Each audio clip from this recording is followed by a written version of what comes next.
What just happened in a federal courtroom deserves close attention because this almost never occurs in American legal history. A former First Lady of the United States is reportedly on a path toward being compelled to testify under oath about her marriage, her residency claims, her tax filings, and aspects of her personal history that have remained carefully shielded from public scrutiny for decades, not in a memoir, not through carefully managed interviews, in federal court under penalty of perjury. And here is the part that makes this moment genuinely extraordinary. According to legal analysts, this situation was not created by political opponents or hostile prosecutors. This appears to be the direct consequence of strategic decisions made by Melania Trump's own legal team, decisions that legal experts are now describing as potentially catastrophic errors in judgment. If you value deep analysis that connects legal strategy to real-world consequences, make sure you are subscribed to this channel with notifications turned on because what unfolds from here will set precedents that extend far beyond one family's legal troubles. What we are witnessing did not begin in a courtroom. According to multiple reports, it began with a threat letter, the kind of letter that has for decades terrified journalists, publishers, and media companies into silence. In October of last year, veteran investigative journalist Michael Wolff reportedly received one of the most aggressive legal threats imaginable, a demand letter alleging defamation and warning of potential litigation seeking damages that sources describe as being in the billion-dollar range. The message, according to those who have reviewed the correspondence, was unmistakable. Retract everything you have written about alleged connections between Melania Trump and figures from Jeffrey Epstein's social circle, issue a public apology, or face what was framed as total financial annihilation. The letter reportedly came from a Florida-based attorney who has quietly become a go-to legal enforcer for matters connected to the Trump orbit. This represents what legal analysts identify as a classic intimidation playbook. You do not argue facts in public. You threaten overwhelming litigation costs and dare the other side to survive it financially and emotionally. According to lawyers who specialize in media law, this strategy works most of the time. People fold. They publish humiliating retractions. They issue corrections. Or they simply go quiet and hope the storm passes because fighting back against potential nine-figure liability is usually considered career suicide. That is exactly why what happened next is so significant. Michael Wolff is not a casual blogger. He is a journalist who has already survived years of legal pressure and emerged largely unscathed. He has written multiple best-selling books examining the Trump White House, books that exposed internal dynamics powerful figures desperately wanted buried. So when Wolff reportedly received that demand letter, sources say he did not panic, he did not apologize, he did not retreat. Instead, according to court filings that are now public record, he did something that flipped the entire power dynamic. He went on offense. That single decision is what transformed a routine intimidation tactic into what may become one of the most invasive legal exposures any First Lady has faced in modern American history. What happened next is the moment this case stopped being routine and became what lawyers are calling radioactive. Because instead of reacting the way the legal strategy apparently expected, Michael Wolff, according to publicly filed documents, sued first. Consider that carefully.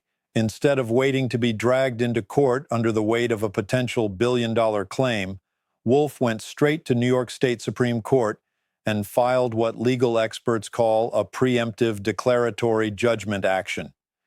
This is almost unheard of in modern litigation.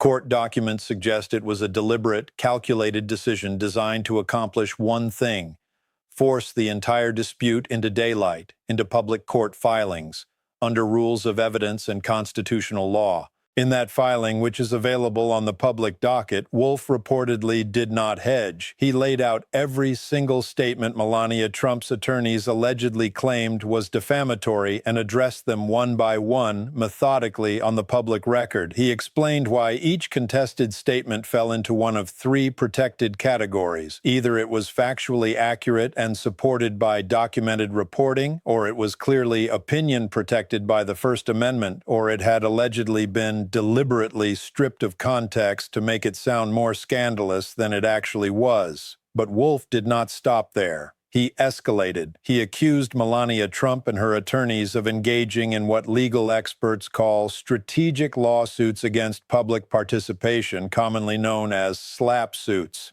These are not lawsuits designed to win on the merits. They are lawsuits reportedly designed to scare critics into silence, bleed them financially, and send a message to everyone else watching. By suing first, Wolf forced Melania Trump into a position she has spent her entire public life avoiding: participation in a legal process with discovery rules, deadlines, judges, and sworn statements. The moment Wolf filed that case, the traditional playbook lost its greatest weapon: fear of litigation. And that is when Melania Trump's legal team made the decision that would change everything. Once Michael Wolff forced this dispute into the open, Melania Trump's legal team reportedly faced a problem. They could no longer rely solely on intimidation. They now had to choose a legal battlefield. According to publicly available court filings, that is when they made a move that on paper appeared strategic.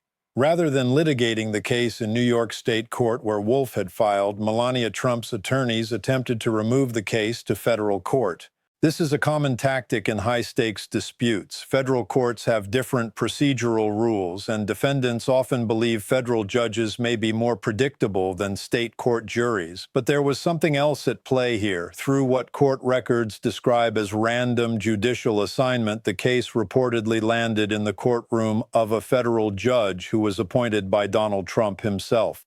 From the outside, this appeared advantageous. A potentially familiar judicial philosophy, a federal forum, what may have seemed like an opportunity to manage the case more quietly. For a brief moment, it probably looked like strategic positioning had worked. But here is what legal experts say most people are missing. Federal jurisdiction comes with strict requirements. You cannot simply ask a federal court to hear your case because you prefer federal rules. You must demonstrate that federal jurisdiction is proper. There are only specific ways to do this. One way is diversity jurisdiction, which requires that all parties be citizens of different states. If Melania Trump is a citizen of Florida and Michael Wolff is a citizen of New York, diversity jurisdiction might apply. But there is a problem. Multiple reports and public records suggest Melania Trump maintains significant connections to New York. She has reportedly been photographed in New York regularly. Her son attends school in New York. And if Melania Trump is actually a New York resident for legal purposes, diversity jurisdiction collapses entirely. This is where the case becomes genuinely dangerous for the Trump family, because federal courts do not simply take your word on residency. They investigate, they issue discovery requests, they demand documentation, tax returns, voter registration records, mortgage documents, school enrollment records, credit card statements, anything that establishes where someone actually lives, not where they claim to live for strategic purposes. And this is the trap. By moving the case to federal court, Melania Trump's legal team reportedly opened the door to precisely the kind of invasive scrutiny that powerful families typically spend enormous resources avoiding. The irony is particularly stark. They moved to federal court apparently hoping for more control. And in doing so, they potentially triggered discovery obligations that may force Melania Trump to answer under oath questions she has never had to address publicly. Legal experts emphasize that residency is not a casual question in federal litigation. It determines jurisdiction, and jurisdiction determines whether a federal court even has the authority to hear a case. If residency is contested, which multiple reports suggest it now is, federal procedural rules reportedly require that judges allow full discovery on that question, That means depositions, that means document production, that means sworn testimony, and that means Melania Trump may be compelled to sit down in a deposition room and answer questions like, where do you actually sleep most nights? What address do you list on your tax returns? What state do you claim as your primary residence? Where does your son go to school? How many days per year do you spend in Florida versus New York? Where do you vote? Where do you maintain your driver's license?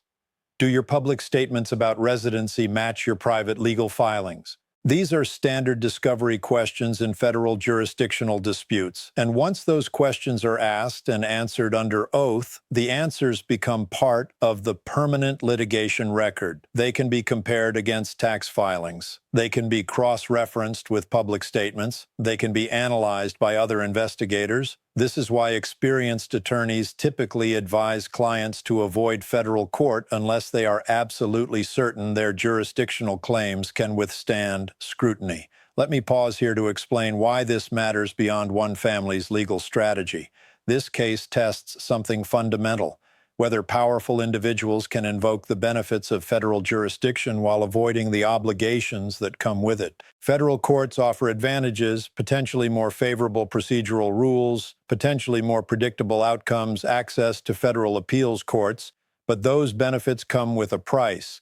Strict evidentiary requirements, mandatory disclosure obligations, and no special exceptions for political figures or former first ladies. The judge overseeing this case now faces what legal analysts describe as a straightforward decision.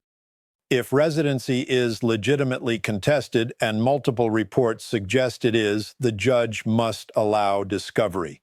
There is no discretion here. Judges do not get to waive jurisdictional requirements out of sympathy, political alignment, or concerns about privacy.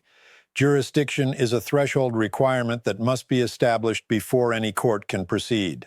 This is where the situation becomes particularly problematic for Melania Trump.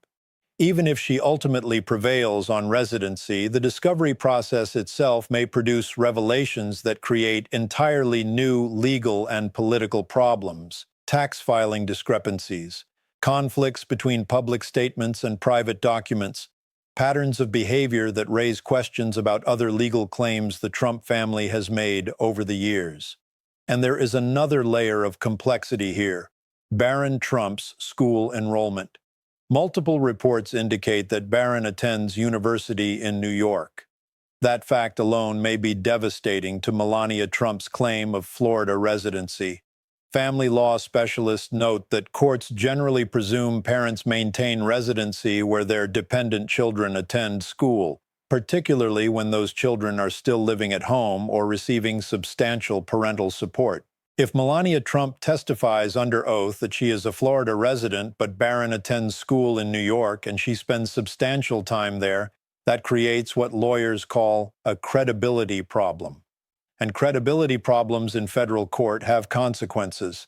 Judges notice inconsistencies, opposing counsel exploits them, and once testimony is given under oath, it cannot be walked back without serious legal exposure. Here is what makes this situation even more complicated. Even if Melania Trump somehow navigates the jurisdictional discovery without major damage, the underlying defamation case appears astonishingly weak. When you examine what Michael Wolff actually wrote, the foundation of Melania's claims reportedly becomes very difficult to sustain. Defamation law in the United States sets a very high bar, especially for public figures. And Melania Trump is not just a public figure. She is a former First Lady. To win, she must reportedly prove that Wolff made false statements of fact, that he knew they were false or acted with reckless disregard for the truth, and that they caused measurable harm. Opinion does not qualify as defamation. Context matters enormously. Documented reporting is protected. Wolff wrote that Melania Trump had connections to social circles that overlapped with Jeffrey Epstein's network. That is not speculation without foundation. It is analysis based on publicly documented facts about modeling agencies, social networks, and historical timelines. He wrote that she may represent what he called a missing link in understanding Donald Trump's relationship with certain figures from that era. That is plainly framed as analysis and opinion, not a provable statement of fact, and opinion is protected. He referenced what he described as overlaps involving modeling networks during a specific period. Those elements are part of the verifiable historical record, including Melania's work with agencies that have been documented in connection to figures in Trump and Epstein's social orbit. None of this is reckless fabrication. None of it appears to be anonymous rumor presented as fact. It is contextual reporting layered with interpretation. That is precisely what the First Amendment protects, which raises the unavoidable question, why take this risk? Why expose your residency, your tax filings, your marriage, and your private life to sworn scrutiny in federal court to pursue a case that legal experts suggest you are likely to lose on First Amendment grounds? This is why some legal analysts quietly describe this as approaching what they call malpractice territory. Someone should have stopped this. Someone should have explained the cost-benefit analysis. Someone should have said no. Instead, Melania Trump pressed forward, and now she is reportedly facing the most invasive legal exposure of her public life to pursue a defamation claim that may never survive summary judgment. And in the next phase of this story, the question is no longer whether she can win. It is whether she can escape at all. At this stage, the most dangerous reality for Melania Trump is not even the specific questions she may face. It is the fact that there is no clean exit anymore. Every available option reportedly comes with severe consequences. One possibility is to voluntarily abandon the attempt to stay in federal court and ask that the case be remanded back to New York State Court. But doing that would require publicly acknowledging what would be obvious to every legal analyst, that the removal was a strategic error, a miscalculation that triggered discovery obligations the legal team could not control. That kind of retreat is rare in high-profile litigation, and it reportedly invites even more scrutiny. Another option is settlement, but that door appears effectively closed. Michael Wolff has shown no interest in backing down. He did not sue first to quietly compromise. He sued first to force transparency, to establish precedent, and to put what he has described as an intimidation strategy itself on trial. Settlement would deprive him of the very discovery that makes this case significant. Melania's team could attempt to limit discovery, arguing that questions about personal life are overly intrusive, but federal procedural rules leave very little room for discretion on jurisdictional disputes. If residency is legitimately contested, discovery must be allowed. Judges do not get to waive jurisdictional requirements because of privacy concerns or political considerations. That leaves the most likely outcome. The case proceeds. Discovery moves forward. Depositions are scheduled. Melania Trump potentially sits down under oath and answers questions about where she lives, where she sleeps, how often she is in New York versus Florida, and what her financial and tax records actually show. Her answers are recorded, transcribed, preserved, and once those answers exist, they do not disappear. They become part of the litigation record. They can be referenced by journalists. They can be analyzed by other investigators. They can be compared against public statements and prior legal filings. This is a nightmare scenario for any public figure built on carefully managed narrative control. For decades, litigation has been used as a tool to intimidate critics into silence. But this time, the strategy backfired. The legal machinery relied upon to suppress information is now potentially forcing it into the open. And for Melania Trump, the timeline is no longer moving toward victory. It is moving toward testimony. When you step back and examine what is happening here, the significance extends far beyond one lawsuit or one family. This case reportedly exposes what experts describe as the core weakness of intimidation-based legal strategies. They only work as long as no one fights back, threaten lawsuits, inflate potential damages, intimidate critics. Most people retreat long before a judge ever gets meaningfully involved. And because of that, the facts never have to be tested, the documents never have to be produced, the answers never have to be given under oath. Michael Wolff reportedly broke that cycle by suing first. He forced a confrontation in the one arena that intimidation cannot control, a courtroom governed by procedural rules rather than financial leverage. In that arena, power does not come from threats or resources. It comes from evidence, from consistency, from verifiable truth. We are not watching speculation anymore. We are watching what happens when accountability mechanisms are finally triggered, when procedural rules are enforced, and when powerful figures must answer questions under the same legal standards that apply to everyone else. What happens next will set precedents that extend far beyond this courtroom. Make sure you are subscribed because this story is far from finished, and what develops next will be something we all need to follow.